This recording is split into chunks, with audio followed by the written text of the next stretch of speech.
Le Royaume-Uni de Belgique soutient la souveraineté et l'intégrité territoriale de la RDC face à un pays agresseur bien identifié.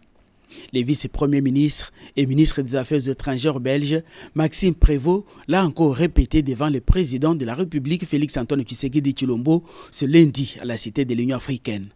À l'issue de près de 2 heures d'entretien, le chef de la diplomatie belge a affirmé que son pays soutient toutes les initiatives en cours en faveur de la paix en RDC.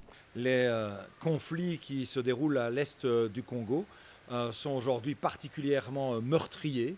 Les exactions violentes qui s'y déroulent chaque jour sont effectivement un scandale que nous devons veiller à arrêter dans les meilleurs délais possibles, avec bien entendu la pression nécessaire de l'ensemble de la communauté internationale.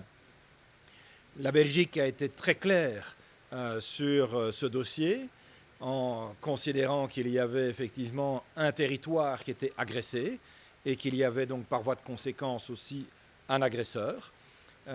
Nous sommes convaincus que ce qui fait la cohérence de la politique étrangère de la Belgique, c'est sa constance dans la défense des principes de justice, de respect du droit international, de respect des principes de la Charte des Nations Unies et donc aussi de l'inviolabilité des territoires et de respect de la souveraineté. Après avoir rencontré le président du Burundi, de l'Ouganda et celui de la RDC, le ministre Prévost s'est dit aussi optimiste quant à l'issue de la crise. Nous souhaitons donner un maximum de chance aux initiatives de médiation qui sont prises, qu'elles soient à l'initiative de la sous-région, avec, on le sait, le processus de Luanda, de Nairobi, l'Union africaine, mais aussi plus récemment les initiatives depuis Doha.